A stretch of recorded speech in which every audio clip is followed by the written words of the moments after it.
Olá, vamos para a leitura do nosso dia. Estamos no dia 128 e as escrituras do dia hoje são 1 Samuel capítulo 2, versículo 22 ao capítulo 4, versículo 22. Em seguida vamos ler o Evangelho de João, capítulo 5, versículo 24 ao 47. Depois vamos ler também Salmos 106, do versículo 1 ao 12. Por último, vamos ler Provérbios 14, do versículo 30 ao 31.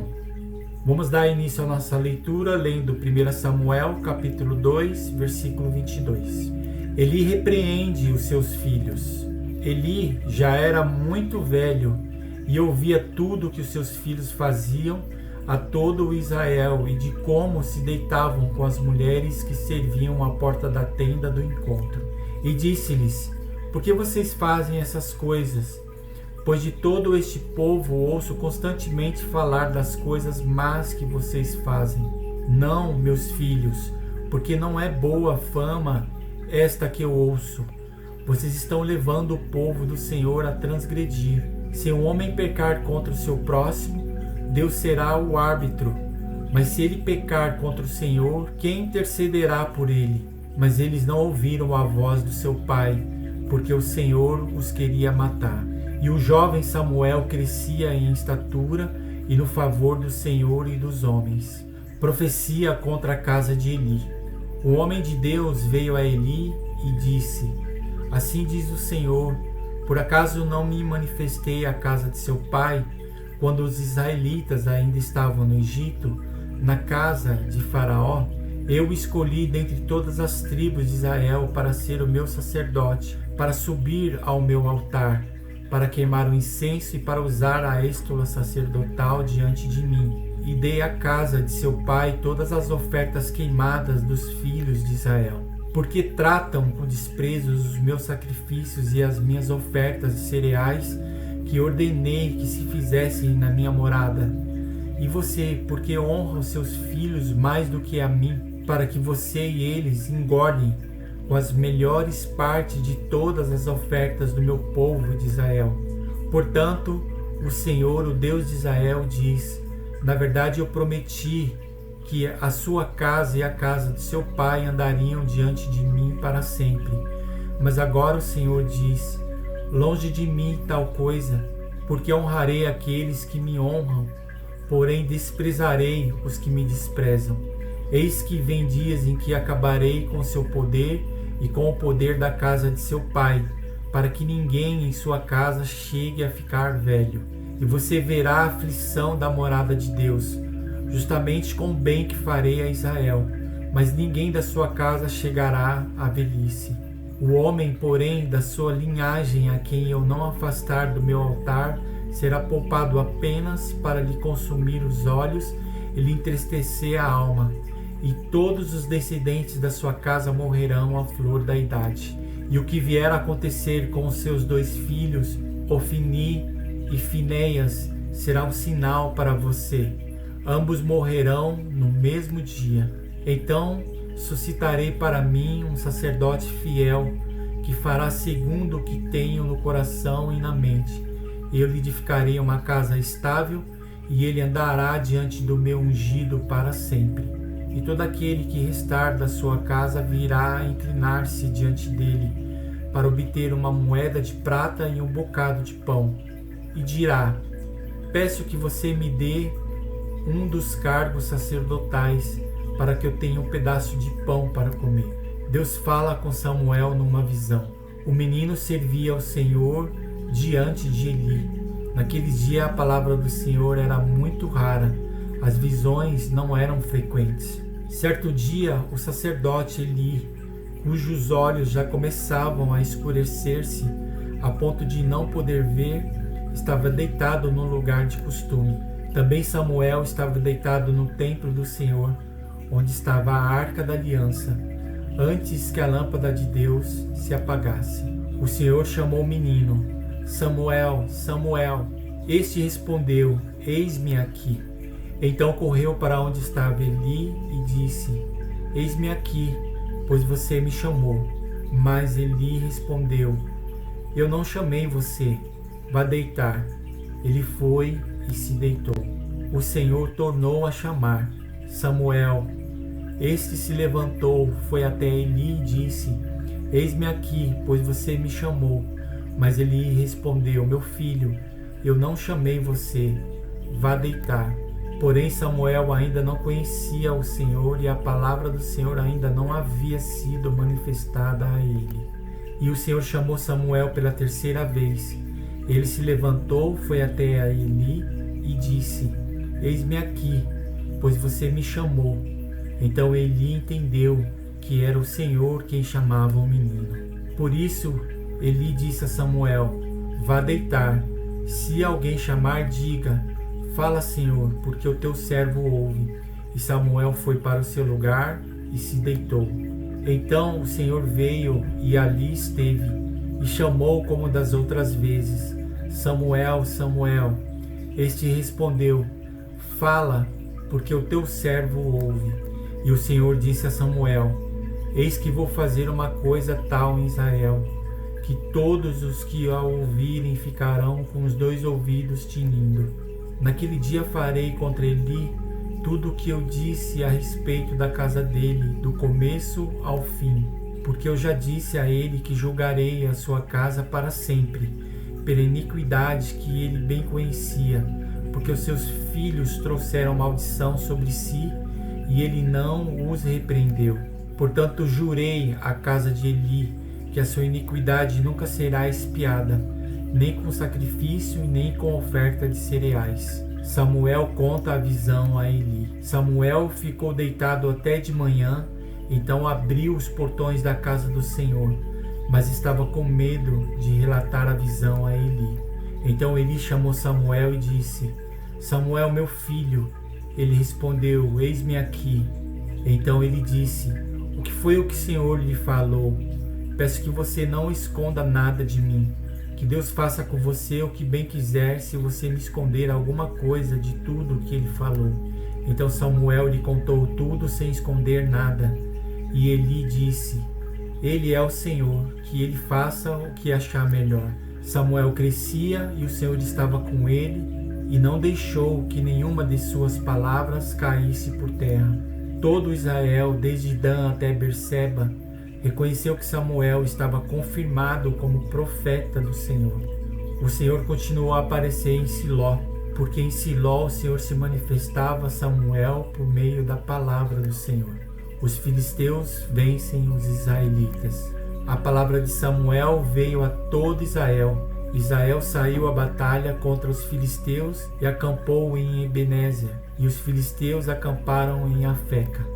Os filisteus se dispuseram em ordem de batalha para enfrentar Israel, e quando a guerra começou, Israel foi derrotado pelos filisteus, que mataram no campo aberto cerca de 4.000 homens. Quando o povo voltou ao arraial, os anciões de Israel disseram: Por que o Senhor nos derrotou hoje diante dos filisteus? Vamos trazer de Siló a arca da aliança do Senhor, para que esteja no meio de nós e nos livre das mãos dos nossos inimigos. Então o povo mandou trazer de Siló a arca do Senhor dos Exércitos, entronizado entre os querubins, e os dos filhos de Eli, Ofine e Finéias, estavam ali com a arca da aliança de Deus. A arca é tomada, Ofine e Finéias são mortos. Quando a arca da aliança do Senhor chegou ao arraial, os israelitas gritaram tão alto que o chão tremeu. Os filisteus ouviram a voz de júbilo e disseram: Que a voz de grande júbilo é esta no arraial dos hebreus. Então souberam que a arca do Senhor havia chegado ao arraial. E os filisteus ficaram com medo e disseram: Os deuses vieram ao arraial. E disseram mais: Ai de nós, porque nunca antes aconteceu uma coisa dessas. Ai de nós, quem nos livrará das mãos desses deuses poderosos? São os deuses que atacaram os egípcios com todo tipo de pragas no deserto. Sejam fortes, filisteus, comportem-se como homens, para que não venha a ser escravos dos hebreus, como eles já foram escravos de vocês. Comportem-se como homens e lutem. Então os filisteus lutaram, e Israel foi derrotado, e cada um fugiu para sua tenda. Foi uma grande derrota, pois foram mortos de Israel 30.000 homens. A arca de Deus foi tomada, e os 2 filhos de Eli, Ofni e Finéias, foram mortos. A morte de Eli. Então um homem de Benjamim, saído das fileiras, correu e no mesmo dia chegou a Siló. Ele havia rasgado as suas roupas e espalhado terra sobre a cabeça. Quando chegou, Eli estava sentado numa cardeira perto da estrada, olhando como quem espera, porque o seu coração estava tremendo pela arca de Deus. Depois que o homem entrou na cidade e deu a notícia, toda a cidade começou a gritar. Eli, ouvindo os gritos, perguntou: que alvoroço é esse? Então o homem correu e deu as notícias a Eli. Ora, Eli estava com 98 anos, e os seus olhos já não se moviam, e ele não podia ver. O homem disse a Eli: eu venho da frente de batalha, eu fugi de lá hoje mesmo. Eli perguntou-lhe: o que aconteceu, meu filho? Então o mensageiro respondeu: Israel fugiu dos filisteus. Houve grande matança entre o povo. Além disso, os seus 2 filhos, Ofni e Finéias, foram mortos, e a arca de Deus foi tomada. Quando ele fez menções da arca de Deus, ele caiu da cadeira para trás, junto ao portão da cidade, quebrou o pescoço e morreu. Ele era um homem velho e pesado, e havia julgado Israel durante 40 anos. A nora de Eli, a mulher de Finéias, estava grávida e próxima do parto. Quando ela ouviu estas notícias de que a arca de Deus havia sido tomada e de que seu sogro e seu marido tinham morrido, encurvou-se e deu à luz, porque as dores lhe sobrevieram. Quando ela estava morrendo, as mulheres que a ajudavam disseram: não tema, porque você teve um filho. Ela, porém, não respondeu e nem fez caso disso, mas deu ao menino o nome de Icabo, dizendo: foi-se a glória de Israel. Ela disse isto porque a arca de Deus havia sido tomada e por causa de seu sogro e de seu marido. E falou mais: foi-se a glória de Israel, pois a arca de Deus foi tomada. Agora vamos ler o Evangelho de João, capítulo 5, versículo 24 ao 47. Em verdade lhes digo, quem ouve a minha palavra e crê naquele que enviou tem a vida eterna. Não entra em juízo, mas passou da morte para a vida. Em verdade lhes digo que vem a hora, e já chegou, em que os mortos ouvirão a voz do Filho de Deus, e os que ouvirem viverão. Porque assim como o Pai tem vida em si mesmo, também concedeu ao Filho ter vida em si mesmo. E lhe deu autoridade para julgar, porque é o Filho do homem. Não fiquem maravilhados com isso, porque vem a hora em que todos os que se acham nos túmulos ouvirão a voz dele e sairão. Os que tiverem feito o bem, para a ressurreição da vida, e os que tiverem praticado o mal, para a ressurreição do juízo. Eu nada posso fazer por mim mesmo, assim como ouço, julgo. O meu juízo é justo, porque não procuro a minha própria vontade, e sim a daquele que me enviou. Se eu dou testemunho a respeito de mim mesmo, o meu testemunho não é verdadeiro. Outro é o que dá testemunho a respeito de mim, e sei que o testemunho que ele dá a respeito de mim é verdadeiro. Vocês mandaram mensageiros a João, e ele deu testemunho da verdade. Eu, porém, não recebo testemunho humano, mas digo essas coisas para que vocês sejam salvos.